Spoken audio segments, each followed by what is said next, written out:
agora dar início à nossa reunião, né? Então, já falei, bom dia para todas e todos. Hoje a gente tem o prazer de estar aqui conosco a professora Rosana Onoco, que além de ser uma amiga, professora, colega, ela é docente da disciplina da saúde coletiva e atualmente é a presidente da Abrasco, né? Parabéns, Rosana, não te dei os parabéns pessoalmente ainda não é pessoalmente, é virtualmente ainda, mas parabéns pela posição, é muito importante ter uma pessoa como você liderando essa associação tão importante aqui no Brasil. Então, eu vou já passar a palavra para você, só antes avisar mais uma vez, por favor, coloquem todos os comentários no chat, eu transmito para a professora Rosana e a gente faz uma discussão ao final da apresentação, tá? Só confirmando, né, professora Rosana, a gente vai encerrar a apresentação hoje às 11h30, porque nós temos um compromisso a partir desse horário, é isso, né, professora? Isso, até umas 11h40, 45 tá. Eu consigo ficar, Fê, preciso tá sair um ótimo. pouquinho antes do meio-dia. Tá, não, tranquilo, a gente organiza para terminar nesse tempo, tá bom? Então, mais uma vez, te agradeço, tá aqui conosco e passo a palavra para você. A hora que você quiser que eu comece a apresentação, eu já coloco aqui. Então, queria primeiro agradecer o convite, né, Fernanda? É muito legal, às vezes a gente trabalha junto e não tem tempo de conversar, né? Eu acho que quando a gente consegue se encontrar, trocar as coisas, ficam boas, né? A gente consegue fazer interfaces interessantes. Então, assim, eu pensei bastante, porque a Fernanda me convidou, eu falei, gente, lá vou eu pregar para convertido, né? Porque, enfim, é uma coisa um pouco... Mas o que eu pensei é que eu acho assim, que mesmo na nossa faculdade, muitas vezes eu acho que não é uma grande... Para muitos professores, colegas, inclusive, não há muita clareza de por que a gente chama saúde coletiva de saúde coletiva. Então, eu tentei pensar uma provocação inicial, para que depois a gente tenha tempo para conversar, mas iniciando um pouco por essa questão de compartilhar com vocês assim, o que para a gente da saúde coletiva é importante se chamar saúde coletiva, por que saúde coletiva não é igual à saúde pública e por que também não é igual à medicina preventiva. Não sei se vocês lembram, mas os mais antigos da casa devem lembrar que o nome antigo do meu departamento era medicina preventiva, né? Então, eu fiz só uns slidezinhos assim para resumir depois alguns dados que são difíceis de guardar de cabeça. Eu pedi para a Fernanda passar para que eu possa manter na minha visão vocês e poder achar que a gente está conversando e está mais próximo. Pode passar, Fê?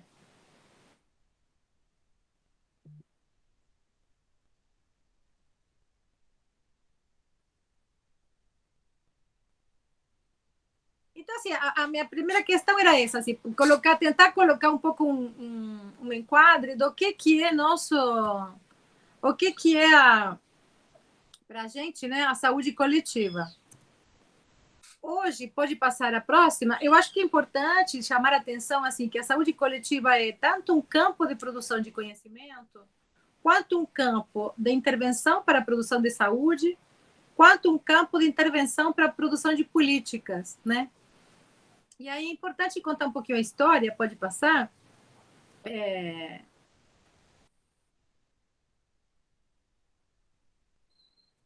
Porque a gente já fica um branco no meio. Dá vários tiques que vão entrando há uma tradição importante, assim, que essa, assim, atravessa o campo da saúde pública, da medicina preventiva e da saúde coletiva, que são as teorias, né, que ao longo da história da humanidade foram explicando as relações que a gente chama das relações causais entre doenças e o que as provoca, né? E ao longo da história da humanidade, a gente sempre insiste nisso no nosso campo, assim, várias teorias, nem sempre as teorias estão certas, mas muitas vezes elas permitem ações ou intervenções adequadas. Então, todos devem lembrar, assim, na antiguidade, as doenças eram atribuídas aos deuses, né? Se castigo dos deuses, não castigo dos deuses, seria a teoria teúrgica, que a gente chama.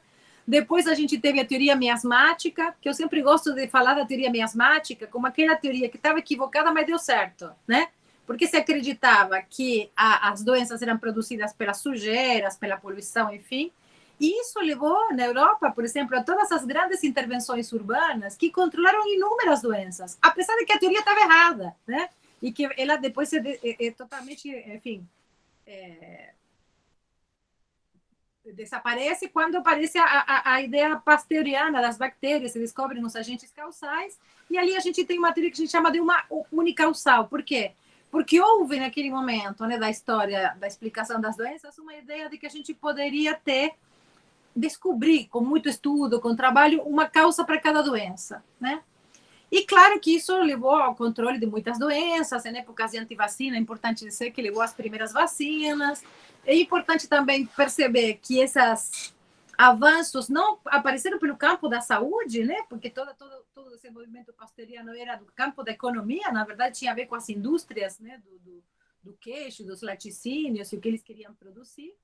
Mas quando aparecem as vacinas e quando as condições sociais de vida melhoram e muitas doenças das que a gente chama hoje de infecto-contagiosas diminuem, né, sobretudo no contexto europeu e na América do Norte, começa a aparecer e fica claro, né, que uma série de doenças, que são as que a gente chama hoje das crônicas, degenerativas, enfim, não tinham não obedeciam a essa explicação causal, né? E dali que a gente chega, então, na teoria multicausal, ou que a gente chama hoje do modelo ecológico, pode passar, Fernanda, e que o que mais prevalece hoje no campo médico, nas mais variadas especialidades, mas que aparece a partir de que Lebel e Clark distinguem, então, essas etapas, né? Que haveria uma pré-patogênese e uma patogênese, e aí, a partir dali, é uma coisa recente, da primeira metade do século XX, né? Começa a se falar, então, de todas essas possibilidades, pode apertar mais que tem mais, que é a promoção da saúde, a prevenção da saúde, o diagnóstico precoce e limitação de danos, a reparação e a cura e a reabilitação. Então, chamando a atenção, porque é um campo razoavelmente, ao longo da história da ciência e da humanidade, muito recente, né? Do começo, da primeira metade do século XX. Esse paradigma que a gente chama de modelo ecológico e que pressupõe uma relação entre as agentes causais, o ambiente e o que a gente chama do hospedeiro. Pode passar, Fê.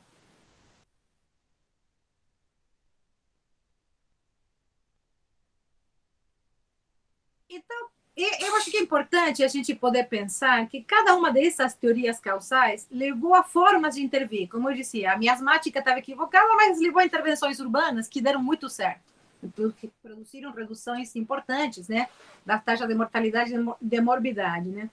Essas intervenções, dependendo dessas teorias, abrangiam tanto o plano individual quanto o coletivo, né?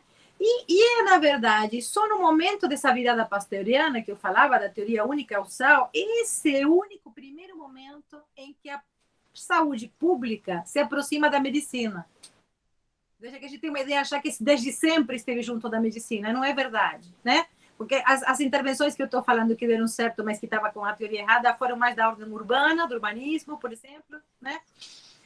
E essa ideia, então, da teoria pasteuriana unicausal é a que trouxe essa ideia, né, de que a gente poderia ter uma autoridade sanitária encarregada por zelar pelo bem-estar da comunidade, campanhas, ações comunitárias, vacinas. Vejam como isso reaparece hoje sob uma outra luz, né? E é nesse momento que a saúde pública se aproxima da medicina e que aparece esse campo chamado, né, de medicina preventiva. Pode passar. E aí eu acho que é muito importante, hoje em dia, né, a gente relembrar, então, que na América Latina se produziu um modelo explicativo que eu chamei ali de autóctone, né? O que aconteceu com a discussão latino-americana? Nos mesmos finais dos anos 50, começo dos anos 70, 60, 70, ditaduras em muitos países latino-americanos, esse modelo americano que a gente chama do modelo ecológico, falando um pouco das determinações, assim, o ambiente como uma única categoria, e uma grande concentração, vamos dizer assim, de intelectuais, de pensadores da saúde pública que estavam, por razões políticas, exilados dos seus países, então, tanto os argentinos quanto chilenos, quanto brasileiros, enfim, que acabam indo parar na Organização Pan-Americana da Saúde, na CEPAL, em várias instâncias internacionais, e eram todas pessoas com um pensamento estrutural marxista que vão dizer, olha, a determinação social da doença, o ambiente não é o mesmo, não é a mesma coisa. Há um desses determinantes que é como se fosse o grande determinante, o determinante universal. Pensem que eles pensavam de um jeito bem estruturalista. E eles dizem, olha, o que produz, né, a determinação social é a desigualdade social. Apesar que a gente possa ter discordâncias hoje com esse pensamento, pelo seu estruturalismo, porque por um certo, enfim, uma certa simplificação que todo estruturalismo produz no pensamento, eu acho que historicamente é importante a gente entender, né, que essa medicina, a gente chama isso a corrente de medicina social latino-americana, ela centrou suas análises na desigualdade, né, do sistema social. Então ele falava muito assim do sistema produtivo, do capitalismo, resumindo muito. Mas, ao mesmo tempo que eles fizeram isso, que hoje a gente poderia achar um pouco esquemático, né, eles chamaram a atenção, né, para a necessidade ética e política de mudar as condições de produção como principal determinante do processo de saúde e doença. E eu perguntaria, né, assim, esqueçamos um pouco esse maquiavelismo de capitalismo é bom ou é ruim, ou não sei o quê, mas veja, as condições de produção hoje, tem inúmeros trabalhos que estão por trás e insistindo em que a mudança climática, a espoliação da natureza que a gente está produzindo, o grau de extrativismo que a gente está produzindo no ambiente, levarão provavelmente a novas pandemias. Não será a última, né? A da Covid e a inúmeras trabalhos, hipóteses, enfim, sendo trabalhadas em diferentes lugares do mundo, de que há uma relação muito forte, né, entre a ecologia, entre pensar o planeta como um todo, entre o ambiente e as novas doenças que vão aparecer.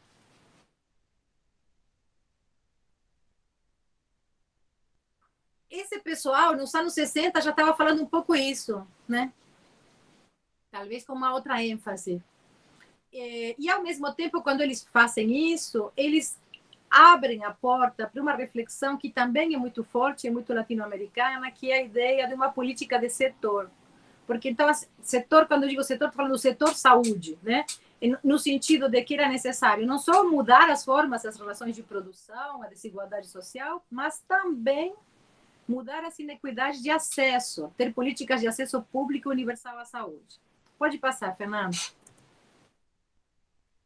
Um lembrete para o Arouca, né? Porque no caso do brasileiro, ele foi um ator importante do movimento sanitário, foi professor da nossa faculdade, e a tese dele, que foi defendida em 75 na Unicamp, é considerada um clássico assim, do nosso campo, no sentido de que ele trouxe por primeira vez a crítica a uma certa concepção liberal e individualista que dava sustentação à medicina preventiva brasileira. Eu vou tentar voltar esse argumento do Arouca no final, depois de mostrar os dados sobre o aborto no Brasil e desigualdade. Então, o Arouca foi quase que um dos pioneiros, não foi o único, mas foi uma pessoa importante, que colocou o campo da saúde pública no interior dos conflitos sociais, e dali, então, que vem esse nome que nós damos, que é da saúde coletiva, que é pensar, para além dos determinantes biológicos, né, a inúmera e a complexa rede de determinações, né, que o fato de estar sadio ou de adoecer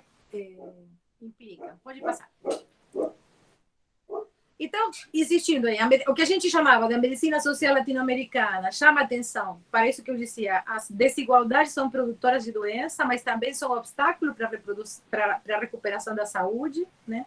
E por isso que eles abrem essa porta que eu chamava da política de setor, chamando então atenção para o acesso à atenção, a qualidade da assistência que é prestada e as formas que a política pública tem ou não, né, para poder garantir esses direitos. E então isso se tornam objetos, né, de estudo e preocupação. Esses dias, não sei se vocês ouviram falar que está muitas pessoas usando a palavra sindemia. Devem ter ouvido, né? E eu ainda não consegui resolver como quero lidar com isso, mas assim, eu acho que é aquele nosso complexo do piniquim, né? Como a palavra sindemia vem de Harvard, a gente acha que é fantástica. Só que a saúde coletiva sempre soube que as epidemias são sindemias, né? Porque eu estou tentando mostrar esse campo, assim, é um campo que diz, não há duas epidemias iguais, né? Se a gente entende que tudo isso acontece num contexto histórico e social, toda epidemia é uma sindemia, né? Mas aí, isso a gente chamava de determinação social do processo de saúde e doença. Aí, quando vem de fora chamado de sindemia, parece que é mais chique. Não sei, estou com vontade de organizar alguma água pela Brasco para provocar um pouco de tensão com isso, porque o que eu queria chamar a atenção aqui, assim, é que a saúde coletiva brasileira, assim, que é uma criação brasileira, né, que se expande depois, dá um vigor a toda a região, porque era um contexto que envolvia toda a América Latina, mas algo se passa aqui no processo de redemocratização do Brasil, que a saúde coletiva se consolida e hoje, na América Latina inteira, se fala de saúde coletiva, que é uma tradução da saúde coletiva brasileira, então que pode ser exportado, né, para o contexto latino-americano. Eu queria chamar a atenção a isso, de que a saúde coletiva brasileira é uma das herdeiras mais profícuas dessa corrente da medicina social e que ela foi decolonial antes de que ser decolonial estivesse de moda, né? Porque hoje está de moda ser decolonial. Mas nos anos, enfim, que a saúde coletiva se organizou nos anos 70, 80, não estava tão na moda. Vamos passar a próxima. Resumindo, enfim, o que eu queria dizer, dá um cliquinho mais, é que é uma autêntica criação brasileira, né, que se espalhou e que teve sucesso por todos os lados, como a caipirinha. E aí vamos entrar, eu vou entrar um pouquinho em alguns princípios, pode passar, Fernanda, que são os que dão um marco legal, jurídico legal, vou chamar assim, para nos permitir pensar na interrupção legal da gravidez segura e tentar trazer isso da mão do direito, né? Do direito à saúde, do acesso universal. Na Constituição Federal, né, no artigo 5, parágrafo 3, diz que os tratados e convenções internacionais sobre direitos humanos que o Brasil aprove, né, e que forem referendados, enfim, pelo ritual necessário nas câmaras, são equivalentes a emendas constitucionais.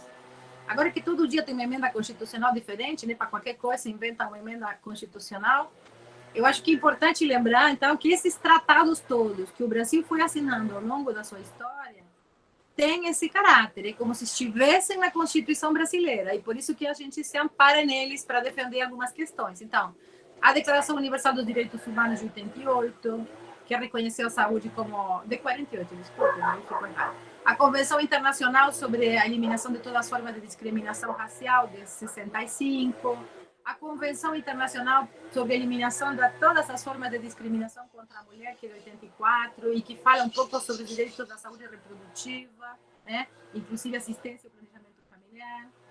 E a Conferência Internacional sobre População e Desenvolvimento, de 94, e a Quarta Conferência Mundial da Mulher, de 95, que delineiam também a saúde sexual e reprodutiva e os direitos relativos à saúde sexual e à saúde reprodutiva. Então, esses direitos estão incorporados, do ponto de vista jurídico, tem a força de direitos constitucionais. Pode passar. E aí, eu fiz um apanhadinho de alguns dados, talvez, enfim, para a gente só poder mostrar, assim, quão relevante, né, que é isto em termos de produção de saúde e produção de mortes. Então, esse estudo do Ganatra é uma avaliação, uma estimativa mundial, né? Ele fala que uma em 4 gestações são interrompidas em forma voluntária a cada ano no mundo, né?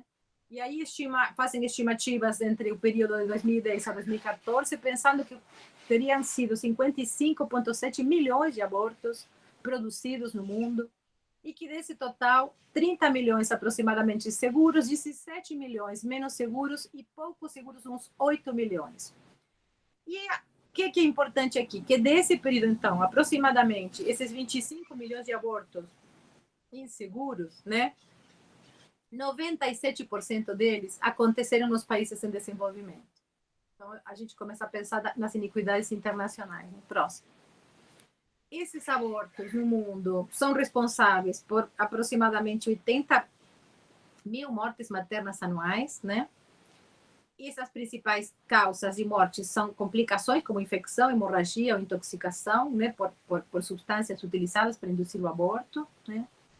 E que as mulheres que possuem maior risco de morte após o abortamento são aquelas que têm menos de 20 anos, negras, pobres, de baixa escolaridade, solteiras e com a idade gestacional mais elevada. Isso pegou do estudo da Denise, que estudou, inclusive, o Brasil. Então, passa a próxima, por favor. Anota aí, Tia Cardoso.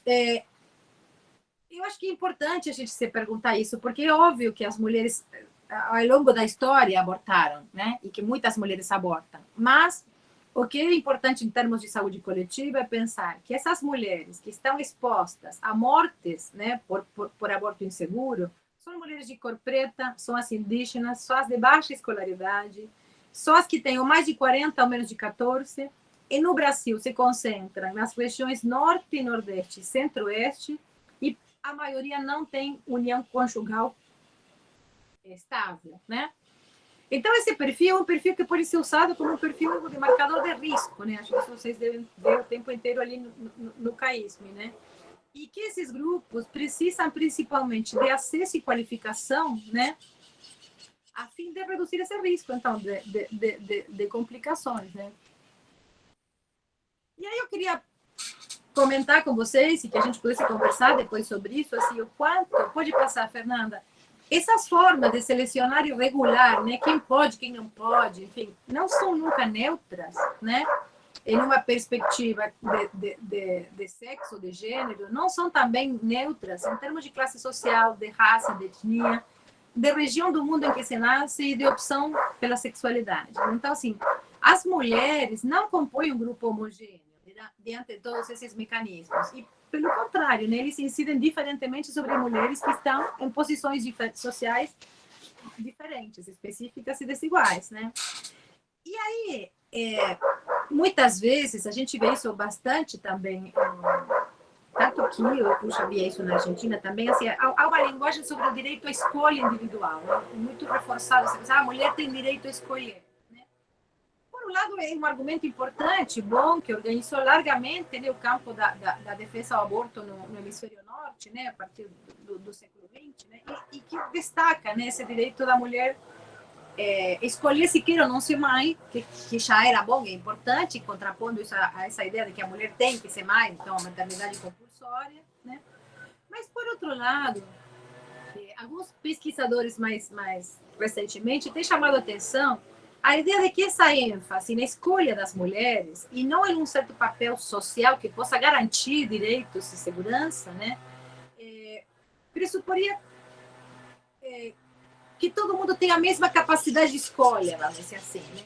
E, na verdade, o que está sendo problematizado é que há limitações nessa abordagem, né? Uma vez que as condições de escolha podem ser restritas e desfavoráveis, sobretudo para as mais desprivilegiadas entre elas. Então, assim, as mulheres também, por causa dessa condição social, racial, cultural, religiosa diferente, podem não ter necessariamente esse conceito mais liberal que a gente tem de liberdade de escolha, né? E que, então, seria importante para nós, né, no campo da saúde, atentar, né, para essa assimetria de recursos materiais e simbólicos, né? Porque essa é a necessária, vamos dizer, complexidade que a gente precisa trazer para a política pública. Podemos passar. Então, assim, um pouco, que depois seriam os desafios, né, que a gente tem no Brasil, né, para reduzir a mortalidade materna, no Brasil e nos países onde o aborto ainda é clandestino e ilegal, né? Há importantes estudos e relatórios também que mostram que a ilegalidade aumenta a chance de complicação, pois leva as mulheres a não declararem a interrupção da gestação quando são atendidas, né? O Brasil, assim, não entra entre os objetivos do desenvolvimento sustentável, né? Que deveriam ser cumpridos até 2030, o Brasil assinou que tem um compromisso com a igualdade de gênero e com os direitos reprodutivos, e, inclusive, afirmando essa meta, né, de redução da mortalidade materna em 50% nesses 12 anos. Né? E a gente sabe que chegar a essa meta vai demandar ações eficientes e eficazes, né, que tem que ter evidência científica, que tem que ter compromisso do gestor público, e que isto só vai ser possível se a gente pensa nessas políticas de maneira tal que elas promovam justiça, que elas reduzam as iniquidades que eu vinha apontando, né? E as desigualdades sociais, incluindo, então, as mortes ali por abortamento inseguro. Pode passar. É importante, apesar de a gente estar muito abalado, né, por algumas desconstruções de política pública que a gente tem acompanhado, enfim, nesses últimos anos, mas, apesar disso, ainda é importante que se diga assim, que o Estado brasileiro dispõe, né, de um arcabouço legal e normativo que visa garantir de maneira universal, integral e com equidade, políticas públicas, né, para essa promoção, proteção e recuperação da saúde, que inclui o planejamento familiar, apesar dos retrocessos. Né? Pode passar a próxima. Claro que, quando estou dizendo a gente tem um arcabouço normativo, não quer dizer que os problemas estejam todos resolvidos. Então, ainda tem problemas decorrentes de violência, das desigualdades sociais, bem como do acesso aos serviços e de informações, né, para a tomada livre, consentida e segura das decisões. E aí nós, gente, nós trabalhadores da saúde, nós os médicos, sobretudo, somos a cara do sistema para essas usuárias. Então, assim, trabalhar com nossos corpos clínicos, por exemplo, a necessidade de favorecer isso que eu estou chamando de uma tomada de decisão livre, consentida e segura, é muito importante. E não é sempre realizá-lo, não somos sempre sensíveis a essa questão, né? Porque senão esse contexto contribui para isso que a gente sempre fala da carga de gravidez não intencional é maior sempre nas mulheres mais vulneráveis, especialmente quando considera essas variáveis que eu falava, raça, cor, classe social, curso de vida, e que produz maiores riscos a estas nas situações de interrupção voluntária da gestação. E um capítulo que não vamos nem tocar hoje, mas que eu tenho trabalhado agora muito, porque estou trabalhando com violência assim, nas periferias, que é a quantidade de criança, jovem e adolescente que não tem lugar na vida dos adultos que deveriam estar cuidando deles. Não tem lugar, não é só porque não tem dinheiro, não tem lugar simbólico. As pessoas não quiseram ter esses filhos, né? E nascer com essa marca é muito dramático para a organização de um sujeito humano. Próxima, por favor. Então, eu queria insistir assim, que essa ideia do que o abortamento, o acesso ao abortamento seguro é um grave problema de saúde coletiva, que não dá para pensar isso só do ponto de vista bio, no sentido de que ele é o tempo inteiro atravessado por um emaranhado de aspectos sociais, culturais, econômicos, jurídicos, religiosos e ideológicos, né? Que a gente tem clareza e as evidências apontam claramente que a ilegalidade da interrupção voluntária não impede sua prática, porém, né, afeta drasticamente o acesso das mulheres menos favorecidas a um procedimento seguro, impondo maior risco de complicações e de mortes em um contexto de grande desigualdade social. Esse último item, para mim, é o item pelo qual eu acho que a gente tem que lutar por uma regulamentação disso como política pública. Porque as interrupções acontecem. O problema é que as que morrem, né, por fazer isso com condições inseguras são as pessoas, as mulheres mais desfavorecidas, né? Esse trabalho que eu estava citando aí do Cardoso e colaboradores é um trabalho do ano passado, bem recente. Ele se estima, né, quase 1 milhão de abortos ilegais por ano no Brasil, com complicações que resultam em internações, aumento dos custos de saúde e de mortes evitáveis.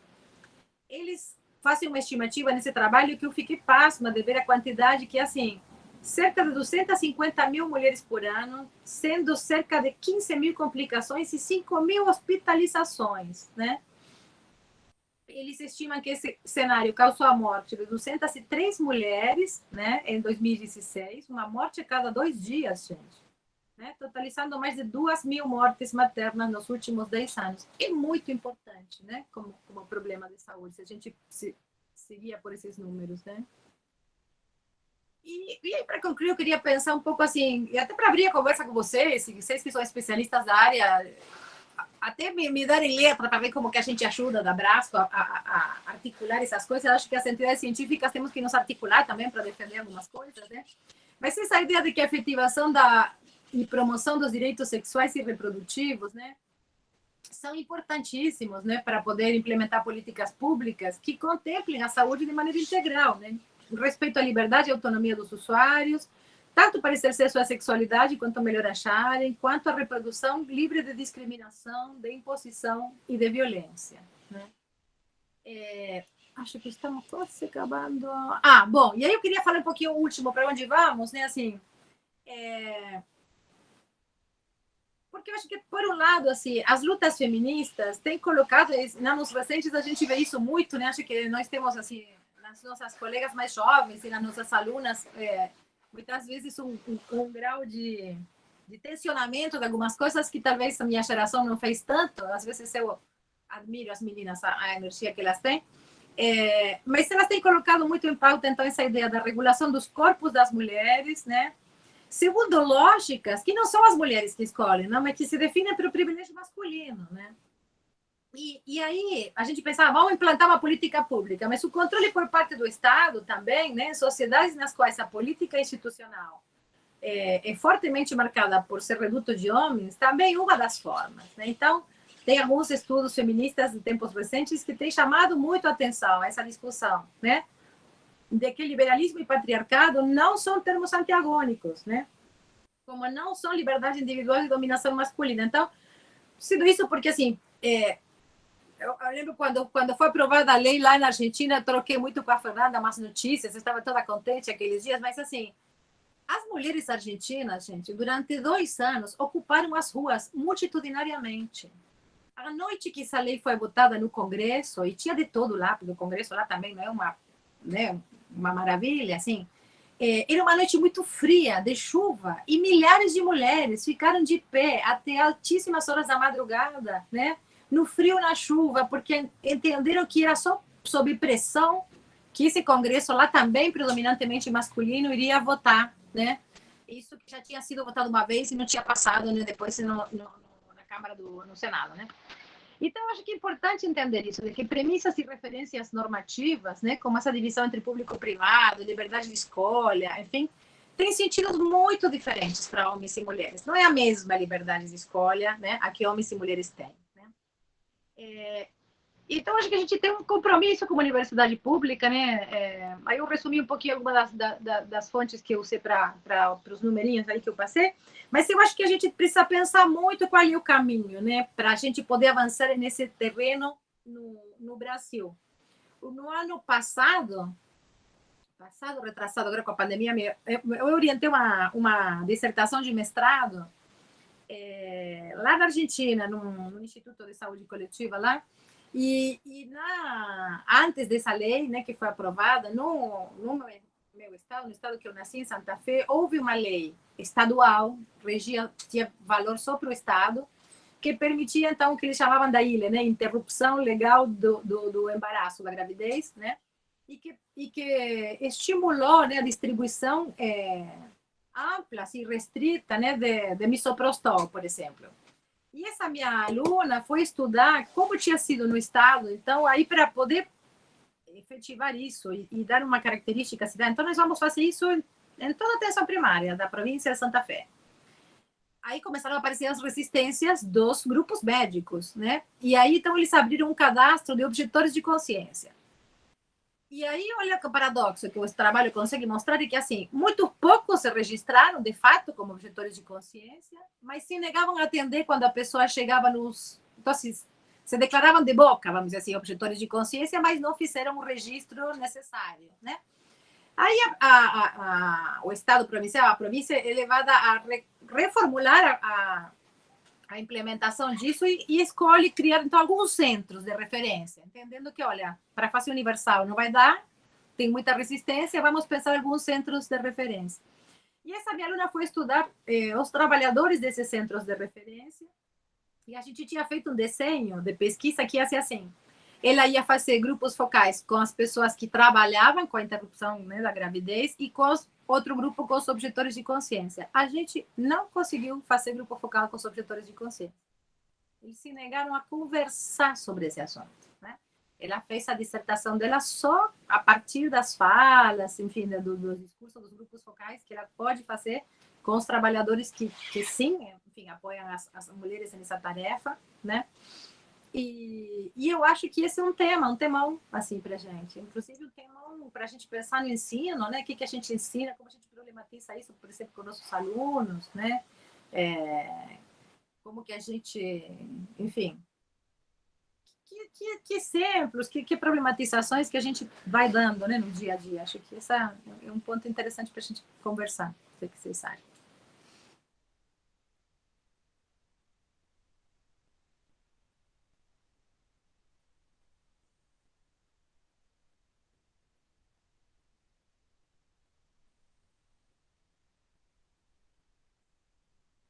Acho que acabou, Fernanda. Podemos conversar.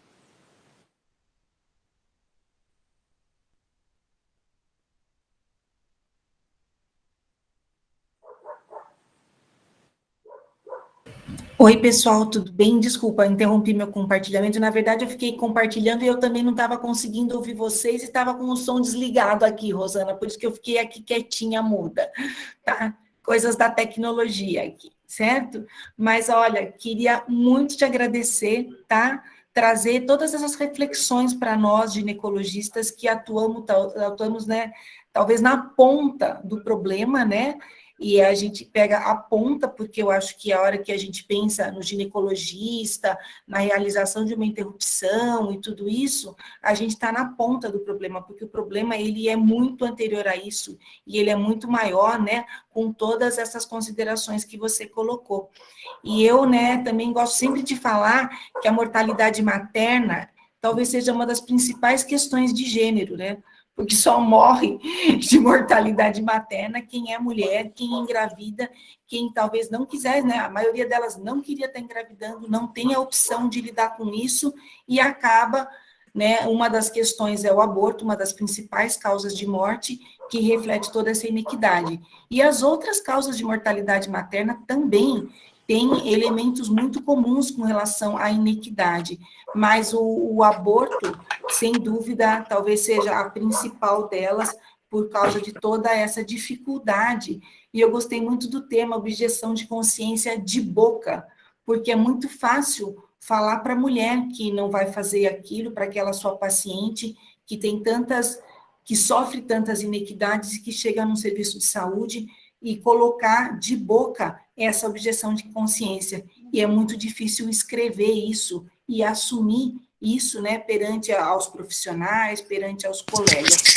Então, gostei muito da sua apresentação e a gente não tem aqui perguntas no chat, mas tem aqui falando dos últimos temas que foram importantes. A semana passada, a gente trouxe uma professora do Serviço Social da UFF falar sobre racismo, racismo institucional, que também tem as mesmas bases, né, Rosana?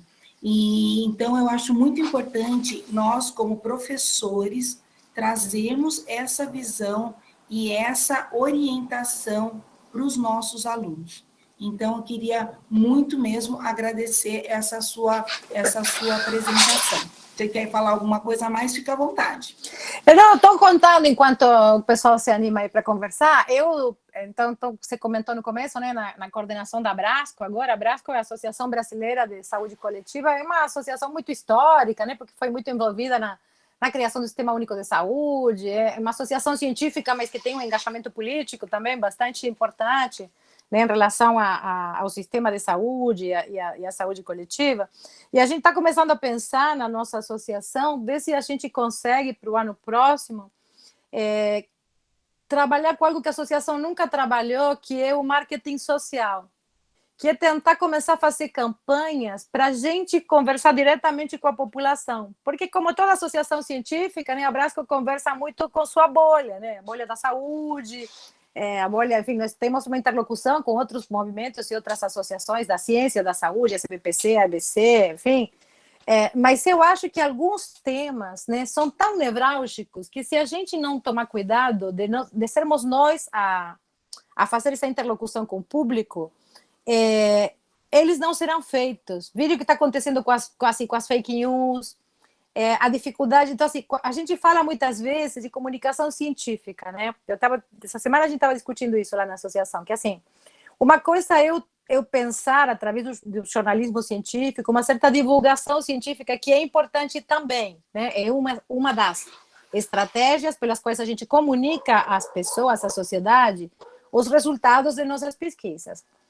E outra isso que eu estou chamando do marketing social, que é a estratégia de utilizar as mesmas ferramentas de comunicação, por exemplo, que o tempo inteiro nos bombardeiam pela mídia para nos vender coisas, né? Mas usar as mesmas técnicas e estratégias para poder a gente divulgar ideias, né? Ideias de valores. Então, assim, poder dizer, gente, por que não é uma questão, né, privada? Estou tentando problematizar isso. Não é uma questão da livre escolha individual, só a questão do aborto. É questão de uma política pública. Tem milhões de crianças e de mulheres sofrendo que não precisavam sofrer, né? Então, eu acho que é muito importante que a gente possa colocar essas questões acho que o problema muda de tamanho quando a gente amplia o foco, em que lugar estou inserindo isso, né? E aí nós temos, enfim, inúmeras responsabilidades como formadores, né? Nós estamos educando futuros médicos, nós estamos tendo ambientes hospitalares onde acontecem as práticas médicas nossas, tanto no CAISM quanto no HC. Assim, acho que esse combate que você estava falando, Fernanda, né? Combate ao racismo, combate à violência institucional, é uma coisa muito importante que a gente tem que inserir, né?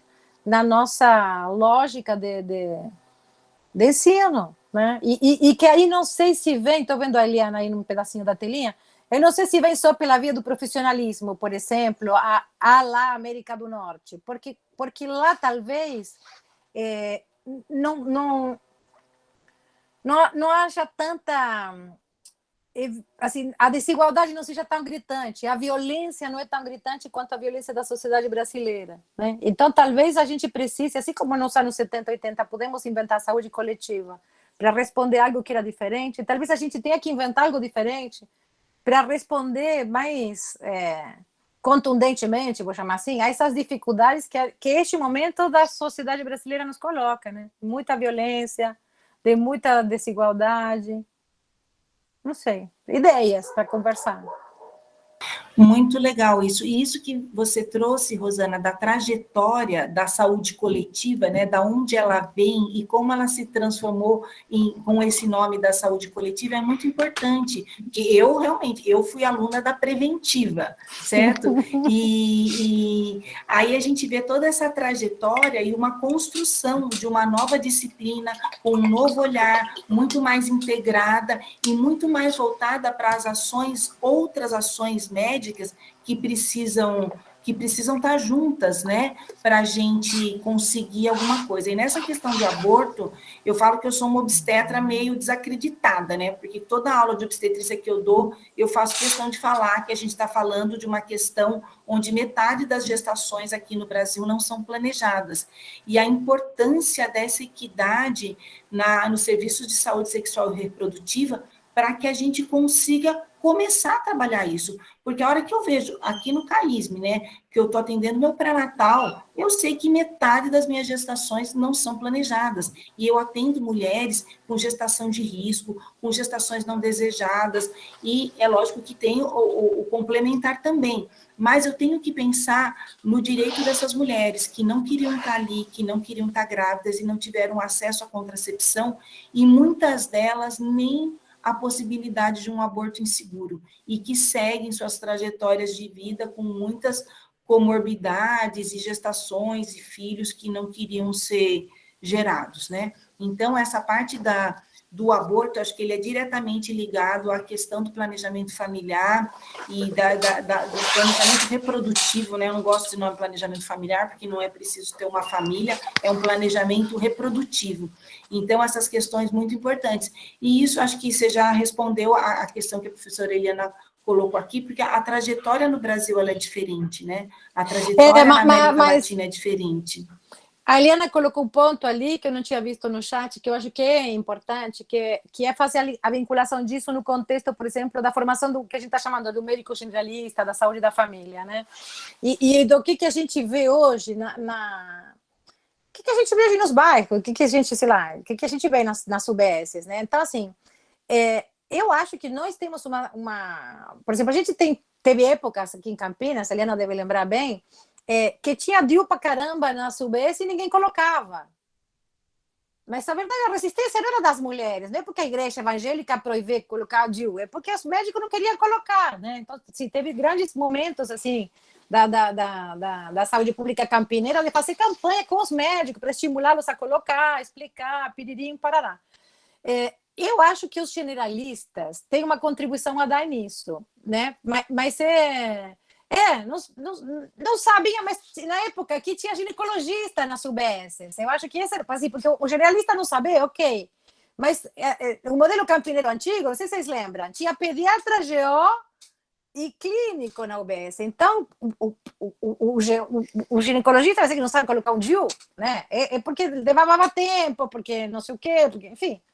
Então, eu acho que essa questão do direito e da capacitação, hoje, sei lá, em outros lugares do mundo, até determinadas práticas são feitas pela enfermagem, né? Na atenção primária, a gente poderia trabalhar ampliando o leque de ações da enfermagem. No Brasil, isso é muito difícil, muito trabalhoso, é uma disputa ali de técnica. Então, eu acho que nós temos necessidade, né, de colocar isso à disposição. Quanto que demorou, por exemplo, não sei, nas UBSs? Eu vou falar que eu ando pelas UBSs, não pelos hospitais, mas assim, quanto demorou para a gente conseguir ter nas UBSs preservativo feminino? Gente, nenhum gestor queria comprar.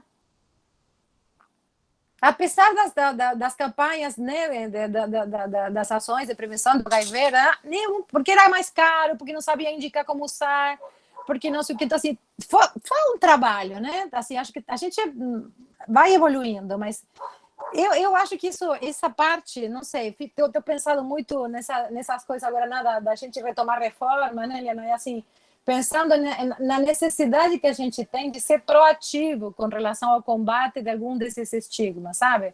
Do racismo, da violência institucional. Eu acho que não é natural, que a gente trabalhou por muitos anos achando que como a gente trabalha, a gente avalia, né? Nosso ambiente de trabalho como razoavelmente bom, só pela sua imersão em um ambiente razoavelmente bom, os alunos vão aprender a serem médicos razoavelmente bons. Eu acho que a gente tem que dar um passo à frente, um pouquinho a mais, sabe? Talvez dizer, olha, gente, é razoavelmente bom, mas não muito, porque a gente vê violência institucional todo dia. Vai na nossa UER, vai no acolhimento de qualquer centro de saúde, vai em qualquer UPA aqui da cidade, ou seja, há um grau de produção de violência institucional, né, que a gente poderia muito bem ajudar a trabalhar isso, remar no sentido contrário, né? Porque senão naturaliza o que tem. Perfeito, Rosana. Eu vou abrir a palavra aqui, eu estou vendo que a professora Arlete está aqui conosco. A Arlete, ela tem uma ação super importante com as vítimas de violência sexual, né, e muitas delas encaminhadas para interrupção, e trabalha também no Serviço de Saúde Sexual e Reprodutiva. Arlete, prazer ter você aqui conosco.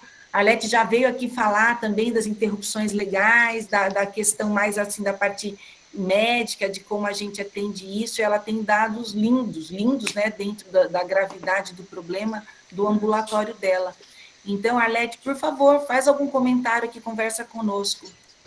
Faço Bem-vinda. Sim. Obrigada. Rosana, que bom você estar aqui, né? Que bom você que representa uma entidade tão importante, fora da nossa especialidade, e que eu acho que precisa começar a travar uma relação entre as entidades, sabe, Rosana? Uma das coisas que nos chateou muito foi a colocação da nossa entidade ser contra a aplicação ou o acesso aos métodos contraceptivos, fechar o caminho para a enfermagem. E, assim, nós ginecologistas, não são todos que concordam com isso. Na verdade, é meio que uma reserva de mercado. E para a população se apropriar um pouco mais do acesso, a gente tem que ter o maior número de profissionais disponíveis, acessíveis à procura dessas mulheres e podendo disponibilizar métodos. O DIU é o clássico, né? Se a gente tivesse enfermagem podendo ser capacitada e disponibilizar na ação primária, seria excelente. Eu acho que a gente precisa começar a caminhar, conversar sobre essas coisas para começar a tirar essa sensação de que não pode ser capacitado. O nosso serviço nós temos décadas aí do pessoal do planejamento familiar trabalhando em cima de profissionais de enfermagem que atendiam a maior parte do tempo. Dr. Luiz publicou um paper dizendo que não tem diferença entre o atendimento de métodos entre os diferentes profissionais. Então, eu acho que é importante as entidades conversarem, sabe? E colocar essa preocupação na ação primária, porque às vezes os ginecologistas que acham isso são aqueles que estão em cargos mais afastados da atenção primária e não enxergam o quanto que seria importante essa atuação. Uma outra coisa que eu gostaria de falar, você falou tão bem da objeção de consciência. Eu enxergo a nossa faculdade, Rosana, como já tendo caminhado muito na área de objeção de consciência, quando a gente olha os alunos.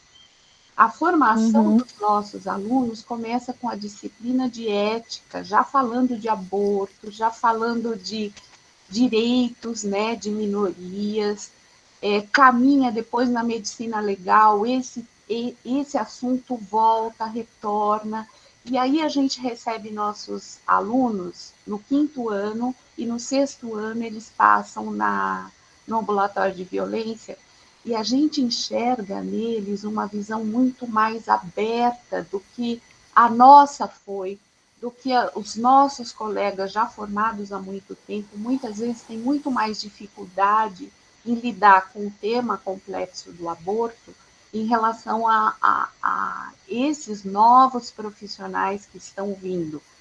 E isso não é comum nas outras universidades, nem mesmo nas estaduais, nas federais.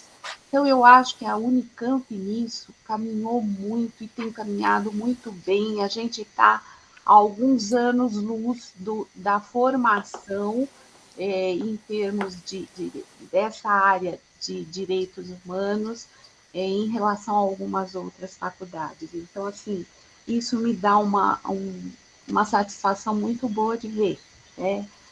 Por outro lado, a gente tem uma luta no Brasil para fazer, que é descriminalizar o aborto, porque a hora que isso acontecer, a gente vai ter critérios de interrupção até tantas semanas, acesso ao SUS fácil, não vamos ter aquelas gestantes que chegam depois de 20, 22 semanas, que tem critério legal para interromper, mas não tem critério médico para interromper. Isso é uma angústia que mexe com a gente. Inclusive, para mim, é uma dificuldade muito grande quando chegam essas mulheres com gestação avançada e que desejam interrupção legal e que sofreram violência, que têm indicação e que é um problema complexo para lidar também dentro da nossa prática clínica.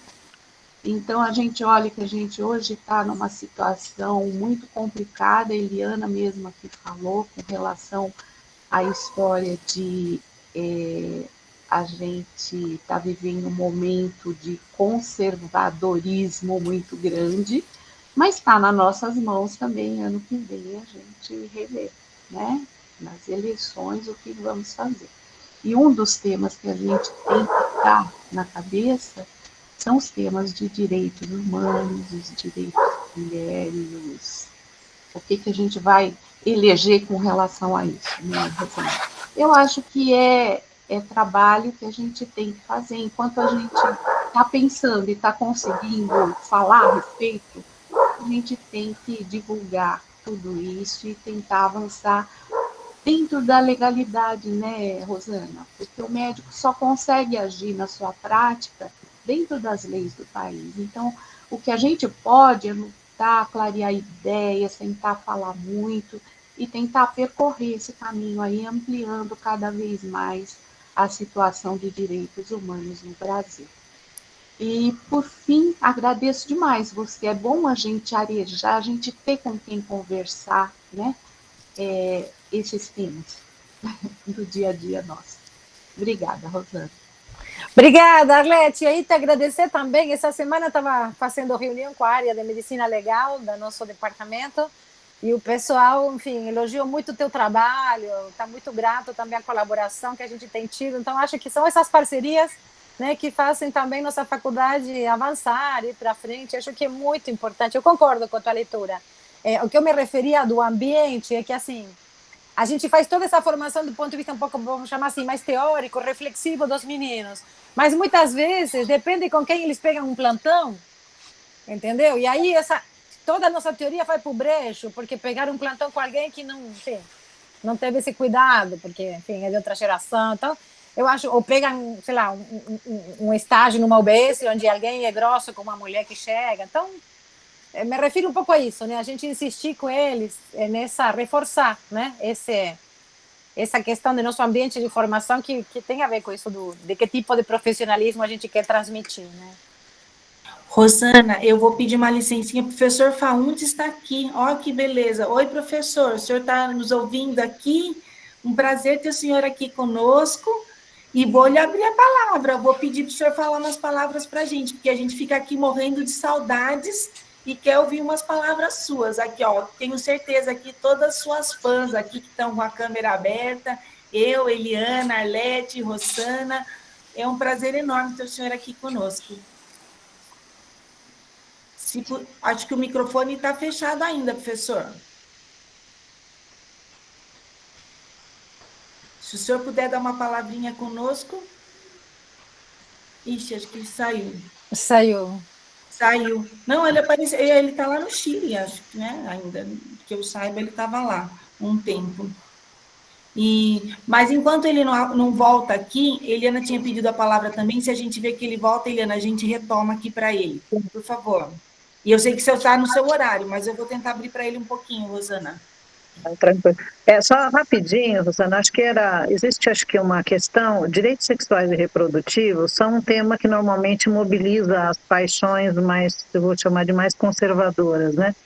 E a gente viveu aí umas décadas em que a gente foi galgando degraus em relação aí a esses direitos, mas nós temos hoje um ambiente, né, na sociedade que nos traz esse outro desafio, que é o nosso discurso, entre aspas, acadêmico, a esse respeito, e a realidade da prática nos serviços, que tem pessoas que estão aí, são da sociedade, e, né, sabemos aí o que estamos vivenciando. Então, pensando nisso, e nessa hoje, né, no papel que tem, ou que deve ter a saúde da família no Brasil, que é uma construção que em Campinas não foi simples até o momento, inclusive, e não será.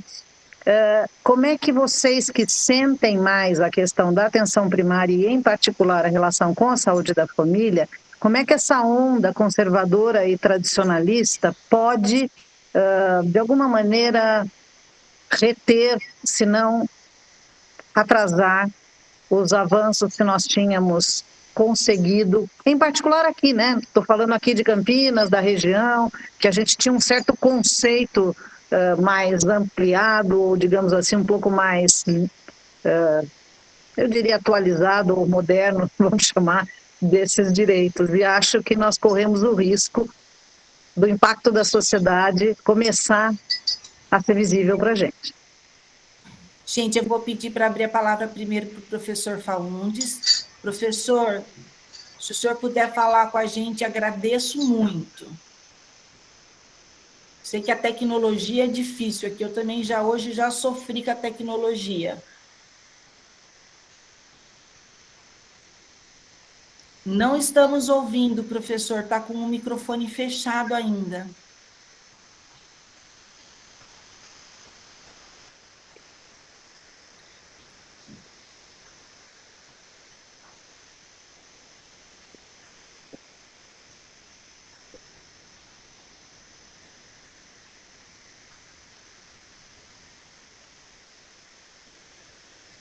E é complicado porque é tudo perto, né? O que abre o microfone é perto de sair da reunião. Então, é difícil aí.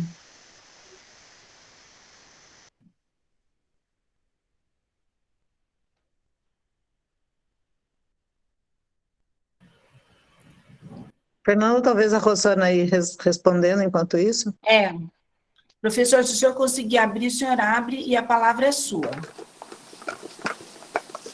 Eliana, eu acho que a gente não sabe bem, né? Assim, os lugares em que a gente tem, eu acho que seleciona um pouco o público, assim, falando dos trabalhadores agora, né?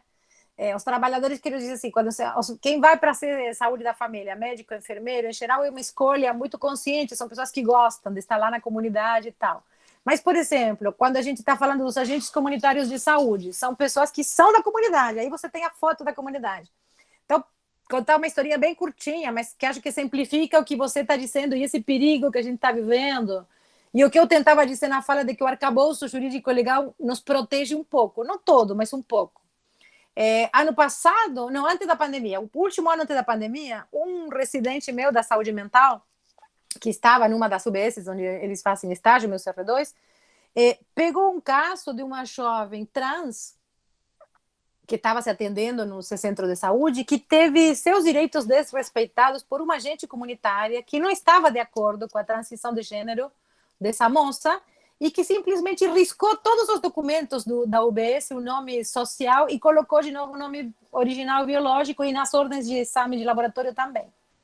Isso, imagina isso numa adolescente. A menina ficou pé da vida, né? Não queria se tratar mais na UBS, enfim, temos todo um trabalho de acompanhamento pela saúde mental para revinculá-la à UBS. E um trabalho dentro da UBS, de ter que ensinar, entre aspas, assim, não porque a gente saiba mais, seja muito arrogante, mas assim, de ter que mostrar para essa gente comunitária que ela podia ser evangélica, mas que ela não pode ser evangélica na sua atuação dentro da UBS, porque é uma lei que diz no Brasil, né, que as pessoas têm direito ao uso do seu nome social. Eu acho que para mim é um claro exemplo disso que você está falando, né? Como esse conservadorismo vai entrando, né? Parece que vai corroendo assim, as bases que a gente foi criando de ampliação do direito, né, de cidadania. Agora, eu acredito que é algo que vai passar também, não acredito que vai ficar, assim, mas acho que nós temos que defender muito essa parte desse que estou chamando de um certo arcabouço jurídico, legal, normativo, né, ao mesmo tempo de capacitações, formações e discussões, porque é a única forma de fazer frente a essa ola de uma onda imensa, né, de autoritarismo, de algo muito violento. Pense, isso que eu estou chamando de violência é violento. Você ser uma pessoa trans e ter seu nome social negado por um serviço público de saúde, onde você tem direito a se atender, é uma violência. Então, quando eu me refiro a isso, da gente combater ativamente a violência institucional, para mim passa um pouquinho por aí, um trabalho, e acho que nós, assim, não é arrogância nossa Unicamp, FCM, mas eu acho que nós ajudamos, sabe? Nos lugares que a gente está, que a universidade está, a gente acaba trazendo um pouquinho de arejar, assim, ajudar as pessoas a pensar, colocar questões. Eu acho que também nossa função é essa parceria, né, entre a rede municipal e a faculdade também inclui um pouco um certo ganha-ganha, né, ali. Né? Nós ganhamos o lugar de estágio, mas eles ganham também por receber a gente e a gente ajudar a areixar algumas questões. Muito bom. Professor, eu não sei se o senhor vai conseguir entrar, eu estou preocupada com o horário da Rosana, que tem um outro compromisso. Mas só de ter o senhor aqui conosco já é muito bom, saber que o senhor está participando da reunião, ouvindo a gente aqui, e saber que a gente que continua lutando pelas causas que o senhor ensinou para a gente desde que a gente era criancinha aqui dentro da Unicamp, né? Então, que essas causas elas continuam sendo vistas, mesmo nesses momentos tão difíceis que nós estamos passando aqui, né, em termos políticos do Brasil. E aí, Rosana, eu sei que você está com horário, então eu vou te pedir para fazer um fechamento para a gente e agradecer imensamente. Tá? Fala só mais uma coisa, a gente pensa que não é porque a gente está na Unicamp que a gente tem tudo isso garantido, a gente tem que combater essas questões também aqui dentro, porque vira e mexe, eu tenho aqui alguns professores, nós trocamos algumas ideias com relação a essas questões de violência institucional, e infelizmente isso acontece aqui debaixo do nariz da gente. Então a gente não pode descansar nunca, a gente tem que estar sempre atento. Mas vou te pedir para fazer um fechamento, porque você tem esse seu outro compromisso, e nós vamos te chamar muitas vezes aqui, que a gente tem muita coisa para conversar. Por favor.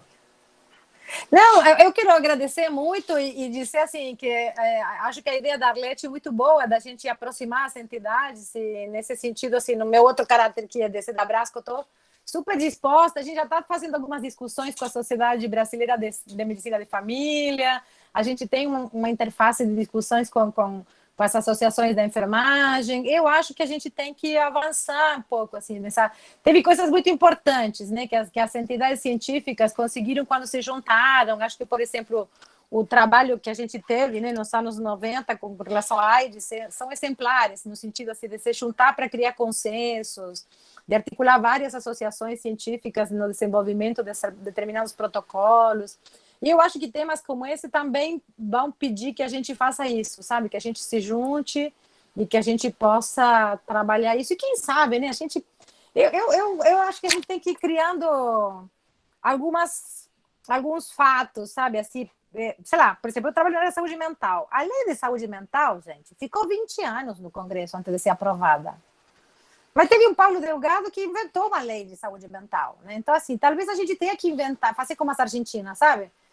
Conseguir alguma boa deputada, senadora que tope bancar um projeto de lei desse e entrar com um projeto de lei e nem que não importa, que ele fique cozinhando algum tempo lá, mas que a gente vai criando, né, reflexão, pensamento, provocações em relação a esse tema. Porque uma coisa que a gente tem falado muito na Brasco, vou falar essa última coisa para fechar, mas é que, assim, a gente só ficar resistindo, sabe? Só ficar, parece que está resistindo o desmonte de tudo, de uma certa forma é pouco, sabe? Eu sou de uma família a família do meu pai, uma família de povo que joga xadrez, né? E assim, você não pode só se defender. Se você vai jogar um jogo de xadrez só se defendendo, você vai ser derrotado. Então, assim, acho que nós temos que fazer alguns movimentos para frente, assim, para tentar avançar. Podemos também ser derrotados, não quer dizer que isso vai nos vacinar de ser derrotados. Mas acho que a gente tem que insistir, porque a sociedade precisa escutar outras coisas, né? E nós não estamos defendendo privilégio, não estamos defendendo direitos. Então, acho que a gente tem que poder falar disso, não sei. Muito bom, vamos lá, né? Vamos tentar construir mais coisas, um degrauzinho de cada vez e avançar, né, Rosana? Muito obrigada, viu, gente, pelo convite. Obrigada. Adorei estar com vocês. Agradeço muito. E eu vou convidar vocês hoje, só mais um minutinho, convidar todos e todas para a nossa próxima reunião, né? Em novembro a gente também fala que é o mês de combate à prematuridade, que é um outro problema nosso aqui também, né? Do Brasil, e que a gente vivencia isso no CAISM. Então, para a semana que vem, convido vocês para falar sobre separação zero, haja agora, que é sobre manter pais e bebês prematuros juntos. E vai vir uma psicóloga, a Denise, vai ser mediada pelo professor Marba, da pediatria, para falar desse tema com a gente, né, dos prematuros, e não só das partes patológicas, fisiológicas da prematuridade, mas de todo esse acolhimento do prematuro desde o seu nascimento, com a presença dos pais. Tá certo? Gente, muito obrigada. Rosana, um beijo. Obrigada, eu. Professor, muito obrigado por o senhor ter entrado aqui e todas vocês que colaboraram, Eliana, Lete, um grande abraço. Bom dia, tchau, tchau. Todo mundo. Tchau, tchau. Até quinta.